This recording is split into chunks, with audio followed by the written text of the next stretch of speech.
gap, Yeah. sorry for the pun, between this album and the next, you're going to release a new live DVD, aren't you? Yes. Yes. Recorded in Madrid. Yeah. Why did you choose Madrid?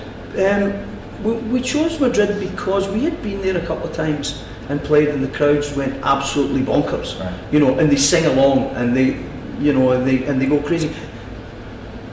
You know, it's a different. If you go to Japan, it's a different kind of craziness. They love it just as much as, but they, you know, it's not this, wah, you know, the wild staring eyes. And so we just thought Madrid would be somewhere to do something exciting like that. And it was a nice venue. It was smaller. The stage was smaller than we were actually expecting, right. which caused a few technical problems with getting. We couldn't have a swinging boom coming in. We had to cut down the amount of cameras. We had the cameramans like this the whole time. He couldn't move. He's just stuck like that. You know. So I went over to Germany, 2nd of January, or 3rd of January, and started editing it and putting it. I was going to ask you about it. You're editing it yourself, aren't you? Well, I'm editing it with the guy who shot it. And Michael's doing the sound, isn't Michael was overseeing the sonic stuff, and I was overseeing the visual aspects of it, because I wanted it to be really fast. I wanted it to be really fast cut, so we weren't dwelling on anything too much. And when the original cut came through, because what the guy did was he kind of gave us a canvas, if you like. This is your show. This is what it is. But he had lots of fade ins and fade outs, technical stuff. Fade ins and fade out, and that slows it up. Yeah. You know, and it didn't have the energy of the live show, and it was like, well, this isn't going to work. So let's go in and make it bang, bang, bang, bang, bang, bang, bang, bang, bang, bang, bang. You know, and the only time it kind of, and it's not relaxes, but the only time the pace slows down is when it comes to Michael's guitar solos. Yeah. It's because people, well, you can't, if he's playing a minute and a half guitar solo, you know, you can't just be on Michael, you've got to cut other stuff in. But the primary focus is on what he's doing, you know, and then just when it gets to the bit that people can't actually play and they wait to figure it out, I cut to a shot of Herman, and they go, they'll never know how he does that. You know. Fantastic. Is it all edited now? You finished it? As far as I know, it's all done. As far as I know, it's all edited and it's all mixed. It was shot in something called 4K. Oh yeah. That's the new thing. 4K. Yeah, but I mean, nobody has 4K players. But I mean, I think it can be downgraded to. I mean, I haven't seen the last one we did because I don't have a Blu-ray player. I've got it in the van if you want to watch it. I don't have a Blu-ray. I don't have a Blu-ray as well if you want to watch it. No, I lived it. I lived it. I don't need to see it. You know what? I haven't even watched it yet. I've got it in. I haven't even seen it. When's the new DVD released? It's going to be out in April. Was the last I heard, sort of mid-April. Once the DVD's been released, you're going to be searching for a record label.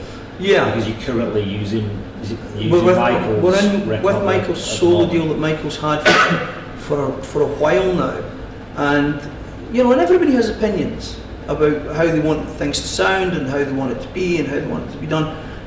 So we need to go as a band and find our own record deal to be able to then have a say in how we, as a band collectively, how we do it. It's Michael's record deal.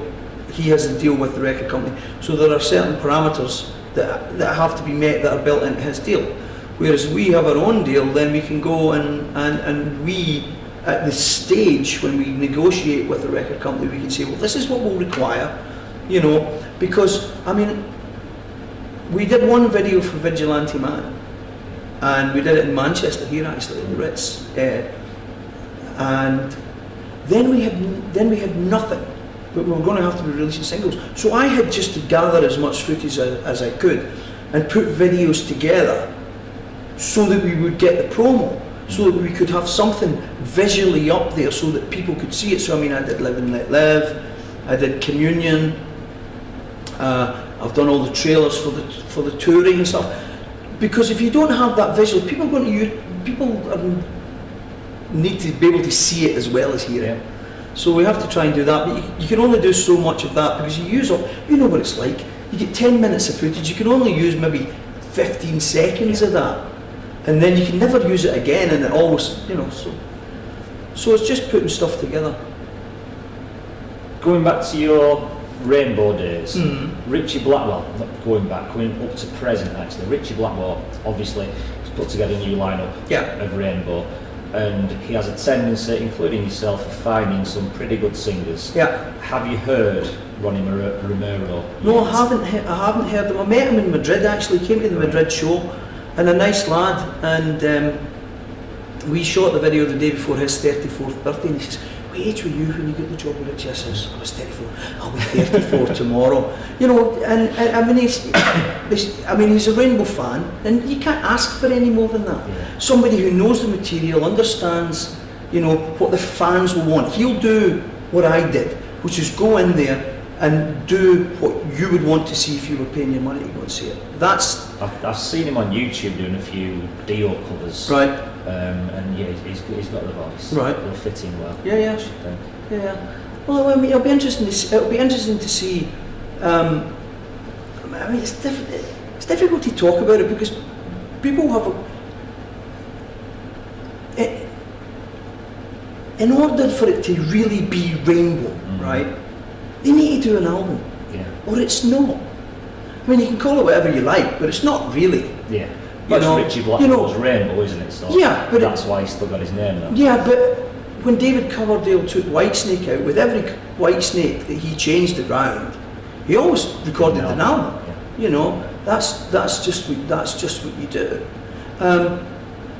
So I think it should be exciting. I mean, he had to keep the rhythm section because they'll know all these little foibles, all the little things that he does. You know, or he would have had to get somebody else that he played with before him.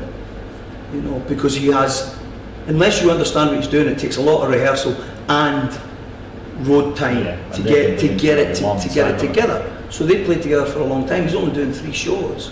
You know, so he needs these guys to understand what's going on. And if Ronnie's playing in did you say a Deer tribute band? Rain?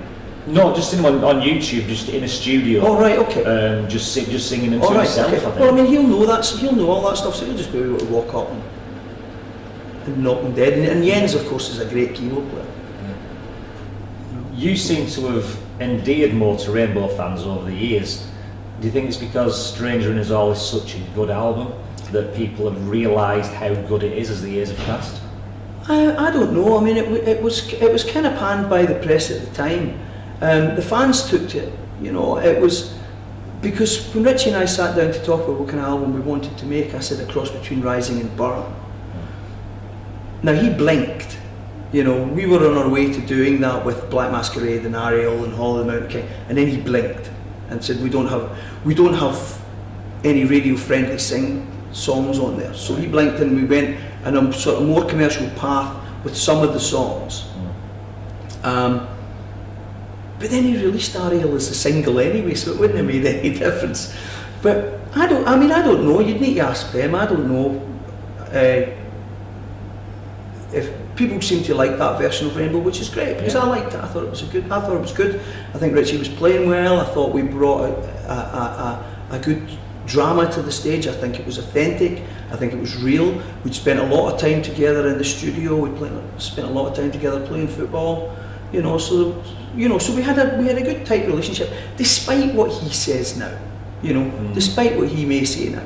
You know, at that time, it was good fun, and he was enjoying it. What was he like as a footballer? He's a good football player. Yeah. He cheats though.